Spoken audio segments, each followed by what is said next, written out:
कम से कम मैं 100 रिटेलर से जाके मिला, बहुत से डिस्ट्रीब्यूटर, होलसेलर, छोटे छोटे व्यापारियों से मिला कि कैसे और कौन सी टेक्नोलॉजी, मैंने पूरा रिसर्च किया कि उससे उनका बिजनेस ऑटोमेट हो जाए, गल्ले पे बैठना ना पड़े, बिजनेस अपने आप चले, अपने आप चले। पहले आप समझते हैं कि मैं रिटेलर भैया, अगर आप मेरे साथ आ गए हो, छोटे दुकानदार, छोटे व्यापारी, 12 स्ट्रैटेजी। पहला, आपकी दिक्कत क्या आती है, आप गल्ला क्यों नहीं छोड़ते? क्योंकि स्टॉक मैनेजमेंट की दिक्कत रहती है। आपके यहां स्टॉक की चोरी होती है, आप स्टॉक का चेक नहीं कर पाते, इसीलिए आपको खुद बैठना पड़ता है। ना परिवार को समय देते हैं, ना घूमने फिरने जाते हैं। आपकी बात कर रहा हूं भैया, मेरी बात ध्यान से सुनना। जिस छोटे व्यापारी को जानते हो इस वीडियो को दे देना, उसको संजीवनी दे रहा हूं। वैसे तो आजकल मैं पावरफुल वीडियो बहुत सारे दे रहा हूं, और कमेंट बॉक्स में अगला भी बताइएगा। स्टॉक मिसमैनेजमेंट के कारण जब कस्टमर आता है, आपको पता ही नहीं आपके पास कौन सा स्टॉक है, कौन सा नहीं है, कौन सा खत्म होने वाला है। कस्टमर को कई बार खाली हाथ लौटना पड़ता है, उसको समझ में नहीं आता है। अगर आपके पास राइट सॉफ्टवेयर होगा, ना दिया अपने परिवार को वक्त, ना पूरी हुई पर्चों की फेरी, पर्चा लेके आता ना कस्टमर, दिन भर बने बैठे चौकीदार, फिर भी हो गई पैसों की चोरी, आपका स्टॉक भी चोरी होता है, पैसा भी चोरी होता है। पहले आइटम आपके कम हुआ करते थे आज से 20 साल पहले, लेकिन अब आप बिस्किट के भी 20 आइटम हो चुके हैं, साबुन के भी 30 आइटम हो चुके हैं। 2-3 ब्रांड हो तो कोई दिक्कत नहीं है, 15,000 आइटम आपके पास है। लेकिन आपका अगर राइट सॉफ्टवेयर आपने लगा लिया तो कौन सा शॉर्टेज है, कौन सा जल्दी खत्म हो जाएगा, ओपनिंग, सेल्स, परचेज, क्लोजिंग, सारी ट्रांसपेरेंसी सब आप मेंटेन कर सकते हो। इसके बाद दूसरी दिक्कत एक्सपायरी मैनेजमेंट। कौन सा आइटम एक्सपायर होने वाला है, कहां पता लगता है आपको? याद थोड़ी रहता है। क्या आपका दिमाग इस समय आपका विश्वगुप्त, चंद्रगुप्त, कैसा दिमाग है आपका? मुझे तो समझ में नहीं आता भैया, कैसे एक आदमी याद रख सकता है बिना सॉफ्टवेयर के, कच्चे में काम करता है। सपनों को सच करने का सबसे अच्छा तरीका है जाग जाओ, लॉस को कम करने का यही एक मौका है, जाग जाओ। मेरी बात सुनो, अगर आपने एक्सपायरी मैनेजमेंट, हर चीज एक्सपायर होती है भैया, आज की डेट में मेडिसिन भी एक्सपायर होती है, रबड़ भी एक्सपायर होती है, वेजिटेबल भी एक्सपायर होती है, ह्यूमन की भी एक्सपायरी होती है। और इसको अगर आप समझ गए कि भाई कौन सा आइटम आपका खराब होने वाला है, पीछे पड़ा है, कैसे बेचोगे उसको टाइम से? आप रिकॉर्ड आपके पास रहता नहीं है, फिर जिस सप्लायर से आपने सामान लिया उसको जब वापस करोगे, वो वापस लेगा नहीं, वो कहेगा मेरे से नहीं लिया आपने, किसी और से लिया, इससे नहीं लिया आपने, उससे लिया। इसके बाद अब जब आपको अलर्ट मिलने शुरू हो जाए टाइमली, आप रिटर्न कर सकते हो टाइम से। सॉफ्टवेयर होगा तो पता चल जाएगा कौन से सप्लायर से लिया, आपका कोई डिस्प्यूट नहीं है, कोई बैक एंड फोर्थ नहीं करना। मैं कई सारे सॉफ्टवेयर को पढ़ा, इंडियन को पढ़ा, इंटरनेशनल को पढ़ा, बहुत सबके नाम मैं ले सकता हूं, लेकिन मैं अभी धन्यवाद आज इंडियन सॉफ्टवेयर मार्क को करूंगा, जिसने 50% मार्केट शेयर कैप्चर कर लिया इंडिया में।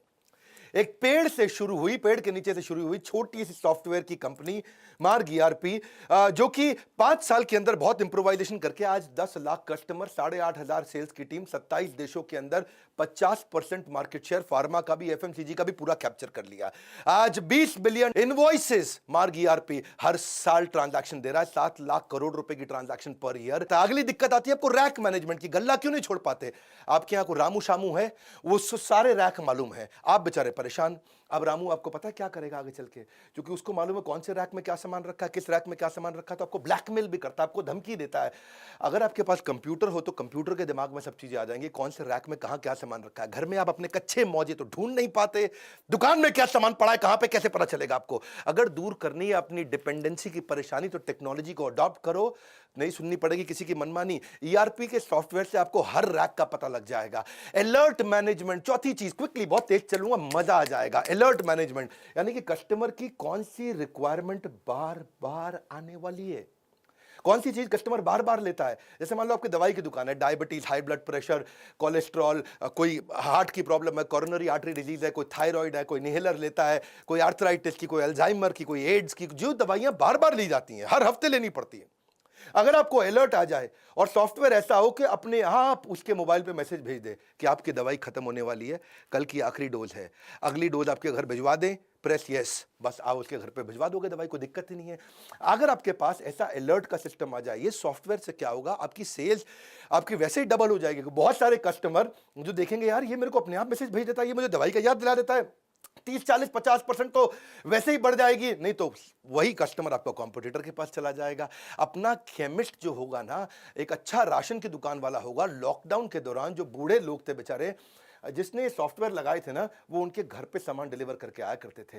मेरी बात समझना, क्योंकि वो बूढ़ा आदमी ना तो टेक्नोलॉजी जानता है, ना वो दुकान के पास जा सकता था। और जिसने ये अलर्ट मैनेजमेंट के सॉफ्टवेयर बना रखे हैं, आजकल टेक्नोलॉजी इजी है, ये मत समझना कुछ भी मुश्किल है। पांचवा लूंगा मैं, बिहेवियर फोरकास्टिंग। आप कस्टमर के बिहेवियर को भी समझ सकते हो। वो आपके पास काउंटर पे आता है सामान इकट्ठा करके, तो आपको ये समझ जाना चाहिए कि अगर वो टूथपेस्ट ले रहा है तो उसको टूथब्रश पूछ लो, शेविंग रेजर ले रहा है शेविंग जेल पूछ लो, कोई अगर किसी चीज का सोया चाप मसाला लेने आया है तो आप उसे सोया चाप पूछ लो, या चाप लेने आया तो मसाला पूछ लो। देखो मैं एक बात समझाता हूँ, जैसे आंख का ऑपरेशन करना होता है, आंख के ऑपरेशन में 12 आइटम लगती है। अगर आपकी केमिस्ट की दुकान है, वो 2 आइटम मांगने आया तो या 3 आइटम मांगने आया तो आप उसको पहले ही सजेस्ट कर दोगे भाई डॉक्टर तुझसे ये बाकी 9 भी मांगेगा, पूछ ले डॉक्टर से, अभी भेज देता हूं। इंजन कोई रिपेयर कराने आया, आपके पास सॉफ्टवेयर है, वो इंजन की अगर बांधने में उसको 7 आइटम लगती है, वो 2 मांगता है तो आप उसको 5 बाकी की सजेस्ट कर सकते हो। कुछ सिलेबस की किताबें मांगने आया है, 12वीं क्लास की, 11वीं क्लास की, आप समझो कि उसने आपसे 8 किताबें मांगी तो आप बताओगे भैया तेरे सिलेबस में ये 8 और लगेंगे। ये सब चीजें सॉफ्टवेयर अपने आप बता सकता है, कंप्यूटर याद रख सकता है, आदमी याद नहीं रख सकता।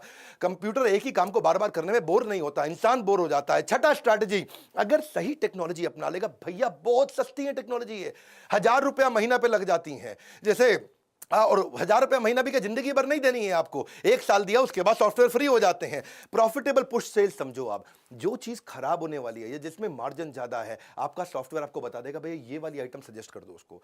वो मांगने आया आपसे छज्जू लाल आइटम, आपको पता है छज्जू लाल की जगह मैं रामू लाल आइटम अगर बेच दूंगा तो मुझे मार्जिन ज्यादा मिल जाएगा। कभी रेस्टोरेंट में आप देखो, रेस्टोरेंट में जब जाते हो तो कई बार आपको पता है वो लड़का आकर के वेटर पूछता है सर हमारे यहाँ की शाही पनीर जबरदस्त है, शाही पनीर ट्राई करो सर। मैं कह रहा हूँ बहुत जबरदस्त है, सिग्नेचर डिश है। तो आप कहते हो अच्छा भाई लिया शाही पनीर।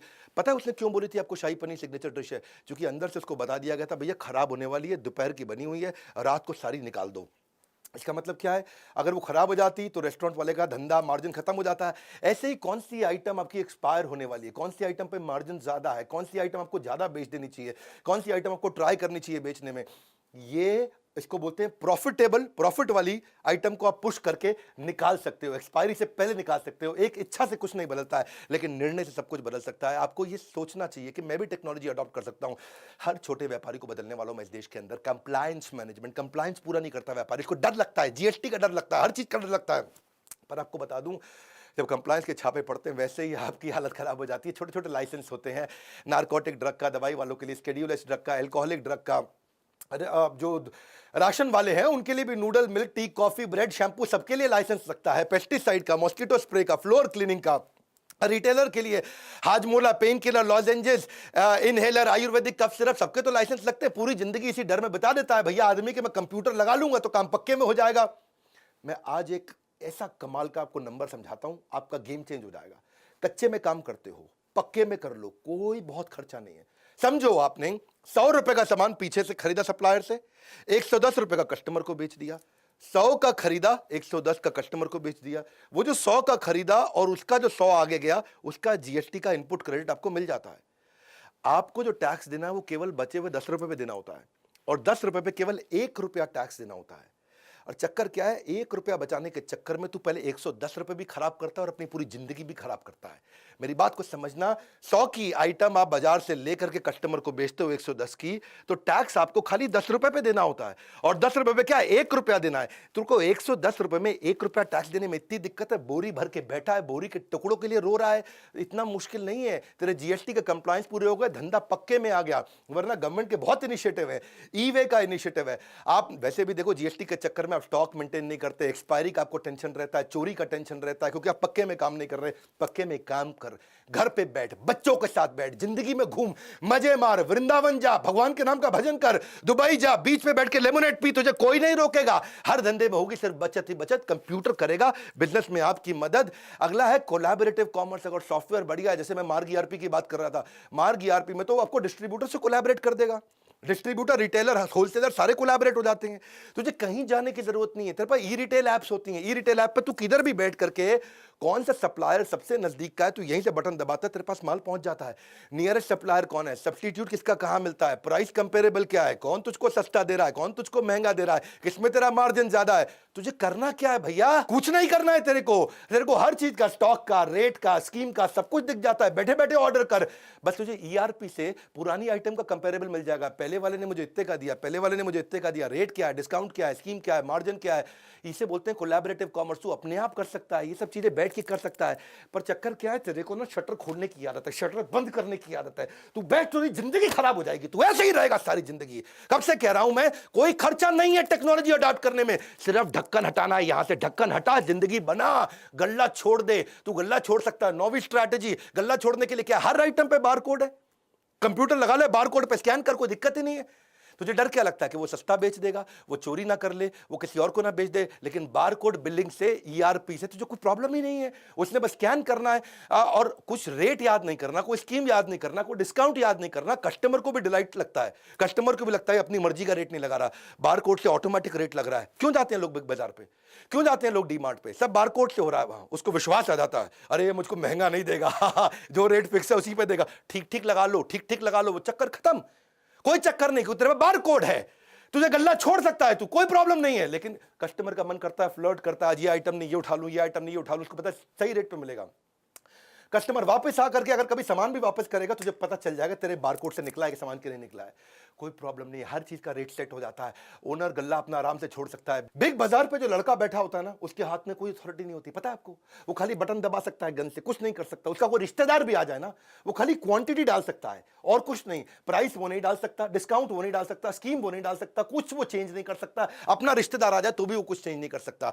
अब एक आखिरी जो दिक्कत जो मुझको लगता आती है वो है कि डिस्ट्रीब्यूटर होलसेलर बेचारे माल बेच देते हैं, कैश उनका आता नहीं। सेल्स का मतलब कैश थोड़ी होता है, sales is not equal to cash. माल बिका है, कैश नहीं आया है, उधार देता जा रहा है, तेरा पैसा फंसता जा रहा है, तेरा बैड डेट बढ़ता चला जा रहा है। एक अच्छा डिस्ट्रीब्यूटर 200-250 बिल हर रोज के बनाता है और उसको बेचारे को पता नहीं चलता कि भैया कौन पैसा मुझे टाइम से देगा, कौन नहीं देगा। सॉफ्टवेयर ठीक होगा, सॉफ्टवेयर अलर्ट देने शुरू कर देगा कि इसकी पेमेंट साइकिल ठीक नहीं है, इसके पेमेंट का टाइम आ चुका है। वरना तुम्हारा अकाउंटेंट 50% टाइम खाली बैंक में घूमता रहता है। लेकिन अगर बैंक को सॉफ्टवेयर से इंटीग्रेट कर दिया जाए तो ये क्या है, आपका देसी मुनीम नहीं है, ये आपका स्मार्ट मुनीम बन गया। और किससे किसको कितना पैसा देना है, किससे कितना पैसा लेना है, सॉफ्टवेयर अपने आप बता देता है। भैया इसके लिए एक लड़का सॉफ्टवेयर पर लगा दो, जिंदगी आसान हो गई आपकी। मैं एक बात समझाता हूं आपको, कौन वापस करेगा, कौन भागने वाला है। आपके सॉफ्टवेयर आपकी कस्टमर की पेमेंट की हिस्ट्री, आपके सप्लायर की पेमेंट की हिस्ट्री, आपके रिटेलर की पेमेंट की हिस्ट्री, इसके बिहेवियर को एनालाइज कर देगा, फोरकास्ट कर देगा रिकवरी। आज मैं आपको गेम चेंजिंग आइडिया दूं, 3 चीज ध्यान रखना, कभी उधार आपका मरेगा नहीं। 3 चीज ध्यान रखना। एक, जिसको उधार देना है उसके साथ डिसाइड करके कंप्यूटर में डाल दो कितने अमाउंट का उधार देना है। मान लो 50,000 रुपए की लिमिट हो गई, तो जैसे ही उसका 50,000 रुपए हुआ, आपको तुरंत उसको मैसेज भेज देगा, भैया पैसा दे दे, और तेरे को अलर्ट दे देगा इसको और माल मत दे। दूसरी चीज, उसको ये भी बता दो नंबर ऑफ डेज का उधार कितना है। हो सकता है वो 50,000 का आपने मान लो रख लिया लिमिट, 45,000 रुपया उसने उधार ले लिया, लेकिन वो कभी वापस ही नहीं आया, आपको याद ही नहीं है, क्योंकि आपका कंप्यूटर अलर्ट नहीं देगा, आपको याद नहीं आ रहा है। तो 45, आप उसको ये भी बता दो नंबर ऑफ डेज, 30 दिन का उधार दूंगा। तो उसने 50,000 से कम भी लिया, लेकिन 45,000 ही लिया, लेकिन 30 दिन पार होते ही फिर से अलर्ट आ गया। और एक नंबर ऑफ बिल कि भाई 3 बार उधार दूंगा, चौथी बार नहीं दूंगा। वो ये भी हो सकता है कि 15-15 हजार रुपए के 3 बार उधार ले ले आपसे, आपने उसमें वो पहले हफ्ते में ही ले ले, तो 30 दिन तक भी वेट नहीं करना पड़ेगा। ये 3 चीजें, नंबर ऑफ डेज, कितने अमाउंट का उधार देना और कितने बिल का उधार देना है। मैं इसके ऊपर बहुत डिटेल में वीडियोस बनाता हूं, लेकिन आज मेरे को पता है यूट्यूब पे ज्यादा टाइम नहीं लगाता, मैं जल्दी जल्दी आपको कंटेंट देता हूं, रियल कंटेंट। आज तक कोई कंटेंट मैंने अपनी जिंदगी में रिपीट नहीं किया, हर बार रियल कंटेंट देता हूं। अच्छा सॉफ्टवेयर होगा ना तो 11वां पॉइंट भी ले लो, बोनस, डेटा बैकअप अपने आप हो जाएगा, खुद ही डेटा बैकअप होता रहेगा, क्लाउड पर डलता रहेगा। ईआरपी सॉफ्टवेयर इतने बढ़िया से बैकअप लेते हैं। मैं मार्ग को धन्यवाद कर रहा हूं इस समय, क्योंकि मार्ग की ने 50% मार्केट इंडियन कंपनी ने कैप्चर कर ली, 50% रिटेलर, डिस्ट्रीब्यूटर, होलसेलर, फार्मेसी के, एफएमसीजी के कैप्चर कर लिए। इसी कारण उन्होंने क्या कैशलेस पेमेंट भी सिस्टम कर दिया, मार्ग पे बोलते हैं इसको। अपने आप ऑटो रिकंसिलेशन हो जाता है, ऑटो रिमाइंडर हो जाता है, ट्रांसपेरेंसी आ जाती है। 24 घंटे 7 दिन किसी भी समय 365 दिन अपने आप पेमेंट हो सकती है। आपको मार्ग पे का सिस्टम बहुत बढ़िया और नया बनाया है कि पेमेंट में कोई डिले नहीं होगी, फिजिकल विजिट की कोई रिक्वायरमेंट नहीं है। मेरी बात बड़ी सिंपल है भैया, तू कंप्यूटर लगा ले, टैक्स की चिंता मत कर। तेरे को बताया 100 रुपए का माल जब 110 पे देगा, तुझे खाली 1 रुपए पर टैक्स देना, कुछ नहीं करना है।